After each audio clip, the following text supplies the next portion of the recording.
kami dari kelompok 3 yang akan mempresentasikan perihal bab 3 yang memiliki materi sikap inovatif dan etika dalam berorganisasi. Sebelumnya perkenalkan, nama saya Nabila Ramadhani, nomor absen 21. Nama saya Alia Fitri Ramadhani, absen 2. Khairiatul absen 10. Kematian Gabriel, nomor absen 26. Isnaini, nomor absen 32. Baik, sebelumnya saya akan menjelaskan perihal daftar isi yang akan kami sampaikan.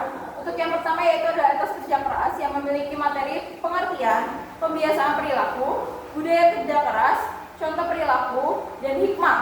Kemudian materi yang kedua, inovasi dan etika berorganisasi yang memiliki materi pengertian, kepekaan terhadap inovasi, keputusan inovasi, ciri-ciri inovasi, dan etika berorganisasi. Untuk yang pertama, pengertian dari etos kerja keras sendiri, yaitu kerja keras adalah kegiatan yang dilakukan dengan sungguh-sungguh untuk mencapai target yang akan dituju. Dalam Islam, kerja keras disebut juga dengan ikhtiar, yaitu syarat untuk mencapai maksud dan daya upaya dengan sungguh-sungguh dalam melas akan segala sesuatu semata-mata karena Allah Subhanahu wa taala. Tanpa adanya kerja keras, seseorang akan sulit mendapatkan apa yang dicita-citakan maupun ditujukan. Kemudian berbicara tentang bekerja keras tidak hanya tentang usaha untuk mencapai keinginan atau cita-cita mereka. Dalam ajaran Islam, manusia juga diwajibkan beriman pada ketentuan takdir. Namun di sisi lain, percaya bahwa takdir atau nasib seseorang bisa berubah dengan adanya usaha dari manusia itu sendiri. Hal tersebut disebutkan dalam ayat Ar-Ra'd ayat 13. Kemudian pembiasaan perilakunya akan dilanjut oleh rekan saya.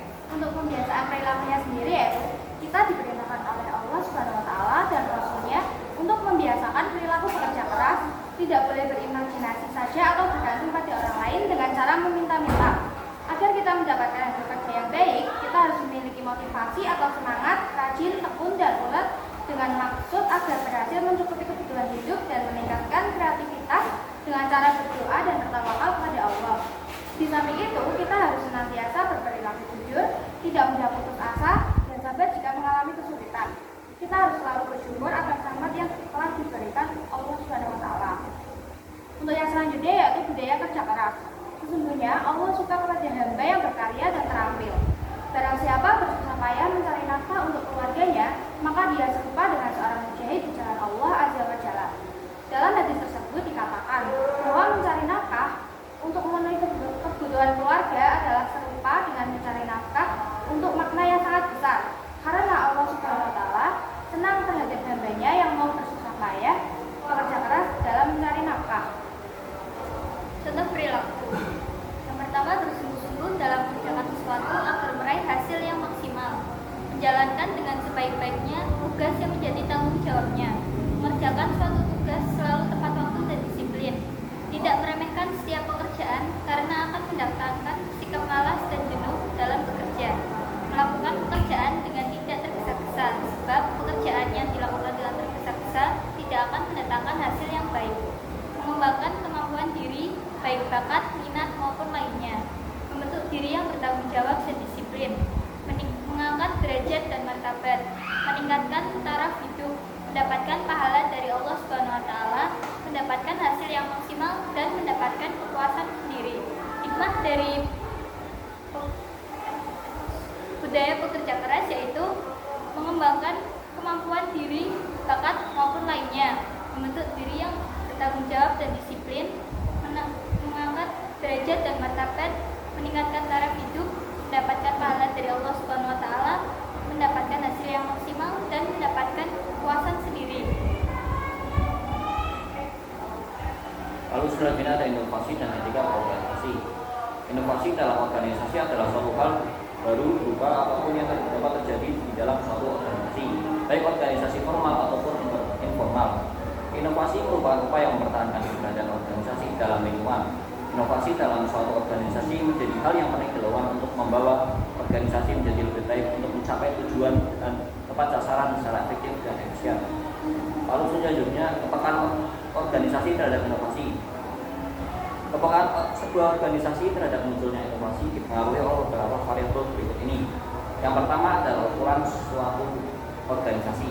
Makin besar ukuran suatu organisasi, maka akan semakin cepat pula untuk menerima inovasi.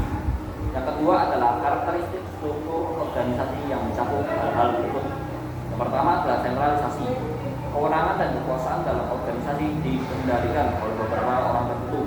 Hal ini mempunyai hubungan negatif terhadap kepekaan organisasi. Kedua adalah kompleksitas. Artinya, sesuatu organisasi terdiri dari orang-orang yang memiliki keahlian dan pengetahuan yang tinggi. Hal ini mempunyai hubungan positif terhadap kepekaan organisasi. Ketiga adalah formalitas. Organisasi ini selalu menekankan pada prosedur atau aturan-aturan baku dalam berorganisasi. Hal ini mempunyai hubungan negatif terhadap kepekaan organisasi. Makin formal sebuah organisasi, makin sulit mereka pula untuk menerima inovasi. Keempat adalah keakraban hubungan antar anggota. Hal ini juga mempunyai hubungan positif terhadap kepekaan organisasi. Makin akrab hubungan antar anggota, maka makin cepat pula organisasi itu menerima inovasi. 5 adalah kelenturan organisasi, yang artinya sejauh mana organisasi mau menerima sumber dari luar yang tidak ada kaitannya dengan secara formal. Hal ini mempunyai hubungan positif terhadap kepekaan organisasi. Makin lentur organisasi, makin cepat pula organisasi itu menerima inovasi. Lalu selanjutnya ada karakteristik perorangan atau pemimpin. Sikap pemimpinan terhadap inovasi memiliki hubungan positif dengan kepekaan organisasi terhadap inovasi. Ketika seorang pemimpin memiliki sikap yang terbuka terhadap inovasi, makin cepat pula organisasi tersebut untuk menerima inovasi. Dan yang terakhir adalah karakteristik eksternal organisasi. Hal ini berkaitan dengan sistem yang dianut oleh organisasi. Apabila organisasi tersebut menganut sistem terbuka dalam arti mau menerima pengaruh dari sistem yang luar, maka organisasi tersebut akan cepat menerima inovasi. Kemudian keputusan inovasi dan ciri-ciri inovasi dalam organisasi. Yang pertama ada pengambilan keputusan inovasi berbeda dengan pengambilan keputusan bukan inovasi. Pada umumnya, pengambilan keputusan bukan inovasi memerlukan 4 langkah berikut. Yang pertama, tersedianya berbagai alternatif tantangan kegiatan yang harus dilakukan atau berbagai tindakan yang harus diambil. Kedua, tersedianya rangkaian konsekuensi dari setiap alternatif kegiatan atau tindakan yang harus diambil atau dipilih. Ketiga, menyusun urutan atau ranking konsekuensi dari setiap alternatif berdasarkan kemanfaatannya bagi organisasi. Yang keempat, memilih salah satu alternatif yang paling menguntungkan dan paling mudah dilaksanakan.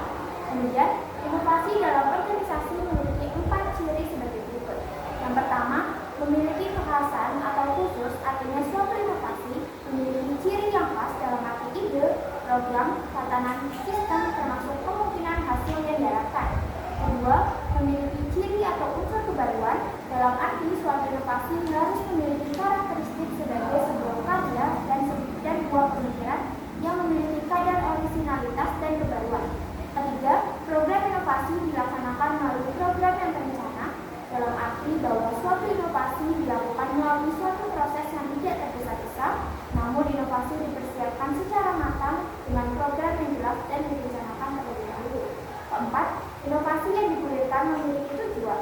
Program inovasi yang dilakukan harus memiliki arah yang ingin dicapai, termasuk arah dan strategi untuk mencapai tujuan tersebut. Yang terakhir ada etika berorganisasi. Pertama, memiliki niat dan tujuan yang mulia. Yang kedua, amanah. Ketiga, saling tolong-menolong. Dan yang terakhir, berkomunikasi dengan baik. Baik, sekian presentasi bab 8 yang memiliki materi sikap inovatif dan etika dalam berorganisasi.